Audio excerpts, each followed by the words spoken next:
हीरा और कांच जीवन में व्यवहार के तरीके को दर्शाती हिंदी स्टोरी। एक राजा का दरबार लगा हुआ था। क्योंकि सर्दी का दिन था इसलिए राजा का दरबार खुले में लगा हुआ था। पूरी आम सभा सुबह की धूप में बैठी थी। महाराज के सिंहासन के सामने एक शाही मेज थी और उस पर कुछ कीमती चीज़ें रखी थी। पंडित लोग, मंत्री और दीवान आदि सभी दरबार में बैठे थे और राजा के परिवार के सदस्य भी बैठे थे। उसी समय एक व्यक्ति आया और प्रवेश मांगा।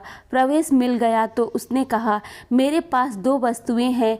मैं हर राज्य के राजा के पास जाता हूं और अपनी वस्तुओं को रखता हूं, पर कोई परख नहीं पाता। सब हार जाते हैं और मैं विजेता बनकर घूम रहा हूँ। अब आपके नगर में आया हूँ। राजा ने बुलाया और कहा, क्या वस्तु है? तो उसने दोनों वस्तुएं उस कीमती मेज पर रख दी। वे दोनों वस्तुएं बिल्कुल एक समान आकार, समान रूप रंग, समान प्रकाश, सब कुछ नख सिक समान था।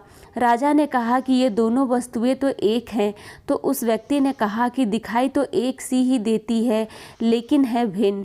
इनमें से एक है बहुत कीमती हीरा और एक है कांच का टुकड़ा, लेकिन रूप रंग सब एक हैं। कोई आज तक परख नहीं पाया कि कौन सा हीरा है और कौन सा कांच का टुकड़ा। कोई परख कर बताए कि ये हीरा है और ये कांच। अगर परख खरी निकली तो मैं हार जाऊंगा और यह कीमती हीरा मैं आपके राज्य की तिजोरी में जमा करवा दूंगा। पर सत्य यह है कि यदि कोई नहीं पहचान पाया तो इस हीरे की जो कीमत है उतनी धनराशि आपको मुझे देनी होगी। इस प्रकार से मैं कई राज्यों से जीतता आया हूँ। राजा ने कहा, मैं तो नहीं परख सकूंगा। दीवान बोले, हम भी हिम्मत नहीं कर सकते क्योंकि दोनों बिल्कुल समान है। सब हारे, कोई हिम्मत नहीं जुटा पा रहा था।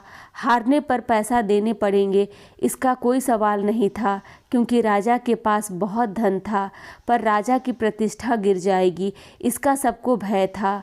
कोई व्यक्ति पहचान नहीं पाया।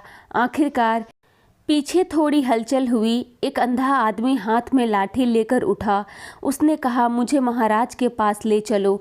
मैंने सब बातें सुनी हैं और यह भी सुना है कि कोई परख नहीं पा रहा है। एक अवसर मुझे भी दो। एक आदमी के सहारे वह राजा के पास पहुंचा।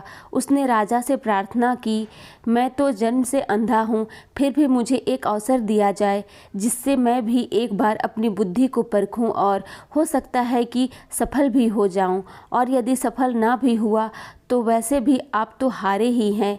राजा को लगा कि इसे अवसर देने से क्या हर्ज है। राजा ने कहा कि ठीक है। तो तब उस अंधे आदमी को दोनों चीज़ें छुआ दी गईं और पूछा गया, इनमें से कौन हीरा है और कौन सा कांच? यही तुम्हें परखना है। कथा कहती है कि उस आदमी ने एक क्षण में कह दिया कि यह हीरा है और यह कांच। जो आदमी इतने राज्यों को जीत कर आया था वह नतमस्तक हो गया और बोला, सही है, आपने पहचान लिया।